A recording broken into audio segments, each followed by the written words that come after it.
This is Real News Media TV, coverage you can trust. Please like, share, subscribe, and hit the notification bell. Select all for daily news updates.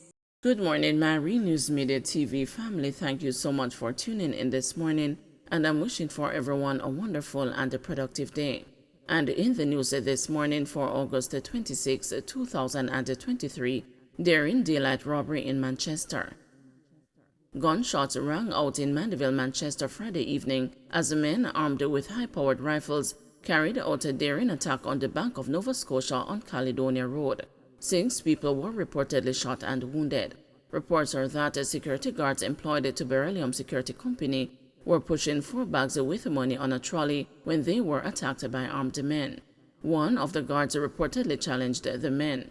The guards retreated and the robbers made off with 2 bags containing an undetermined amount of cash. None of the guards were shot. A policeman who was nearby challenged the men as they made their escape. The police say 6 people turned up at the Mandeville Regional Hospital with what appeared to be gunshot wounds. Daniel Rosa suspected killer named. The female suspect held for the abduction and murder of 8-year-old Daniel Rowe has been positively identified as the alleged perpetrator of this shocking crime, the police have confirmed. The woman, who faced an identification parade on Friday, is 30-year-old dental assistant Coyote Sachel of Padmore District, Red Hill, St. Andrew, and the Twickenham Park in St. Catherine addresses. Deputy Commissioner of Police in charge of crime and security Fitzbailey said in a video released by the police. It is to be noted that Ms. Sachel was an intimate partner of Daniel Rose's father. We have not yet established a clear motive, but as the investigation proceeds, we expect that real motive will be manifested, DCP Bailey said. He said the breakthrough is a reflection of the commitment, patience, and the diligence of investigators in this matter, and I want to commend the team that was involved in this investigation. The crime boss said Ms. Sachel will be interviewed and formal charges will be laid in the coming week. The arrest of Sachel about 2 weeks ago was the first major breakthrough in the case 2 months after Daniel's slaying. In an interview with the news earlier this week, DCP Bailey said that following her arrest, the woman was remanded into custody by the court for 10 days and several investigative leads were actioned. The investigation continues. There are other lines of inquiries that are being pursued, he said at the time. DCP Bailey had previously announced that the woman was picked up in the corporate area on Friday, August 11, about 2:30 p.m. On June 8, Daniel was abducted after leaving Brayton Primary School in Portmore, St. Catherine. She was later found on Roosevelt Avenue in St. Andrew with her throat slashed. She died at Bustamante Hospital for Children 2 days after the ordeal. Daniel was laid to rest on July 23. Opposition calls for update on SSL fraud probe. The opposition People's National Party is calling for the government and law enforcement officials to provide an update on the status of the investigations into the massive fraud at the Stocks and Securities Limited.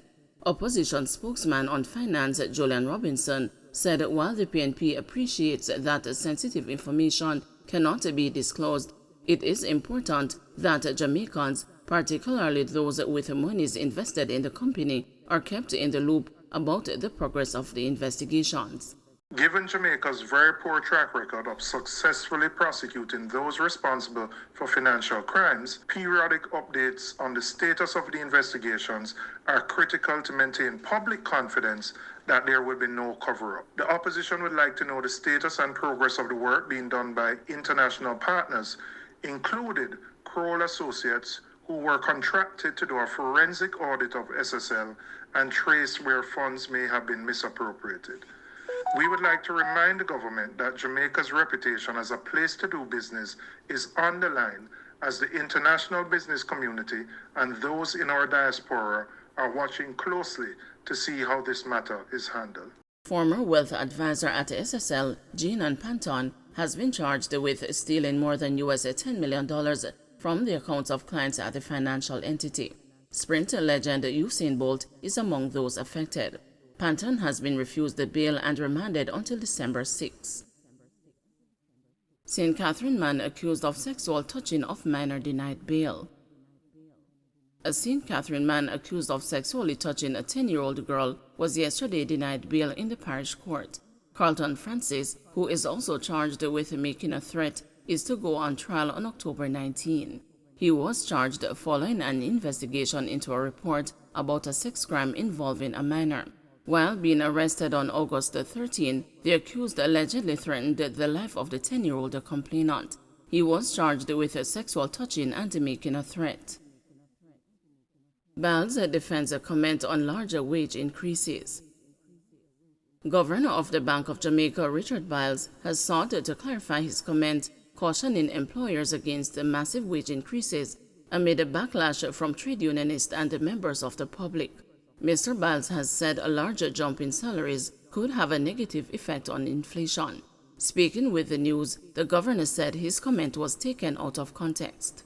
At the conference, somebody asked me, what is my view on very large increases? That is what the journalist asked me. My answer to the journalist was, if you are trying to recover from inflation and you are giving an increase to that point, that is fine. If you're going beyond that and you have an increase in productivity, that is also fine. Neither of those have an impact on inflation. But if you're going to give a very large increase, which I assume to be more than what inflation has been, then we are going to have an impact on inflation by so doing.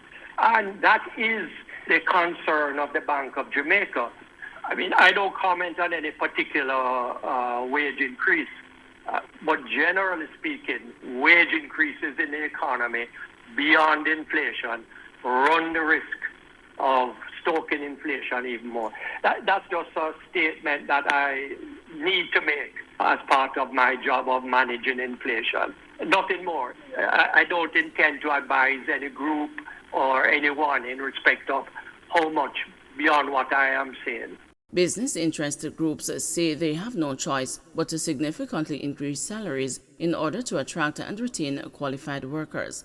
The Jamaica Manufacturers and Exporters Association and the Micro, Small and Medium Enterprises Alliance have argued that the massive increases in public sector salaries have resulted in a negative ripple effect for the private sector.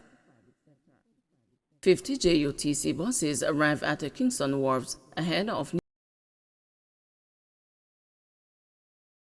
added to the Jamaica Urban Transit Company's fleet were being unloaded on Friday afternoon at the Kingston Wharves. The buses are expected to be rolled out for the start of the new academic year. Earlier this year, then Minister of Transport and Mining, Audley Shaw, disclosed that 45 diesel and 5 electric buses would be added to the JUTC fleet by the end of May. He made the announcement during his contribution to the 2023-2024 sectorial debate in the House of Representatives. Shaw had also stated that 20 compressed natural gas-fueled units would also be added to the fleet under a joint arrangement with private sector partners by September. It is unclear when the CNG-fueled units will be delivered. Don't forget to like, share, subscribe, and hit the notification bell. Select all for daily news updates.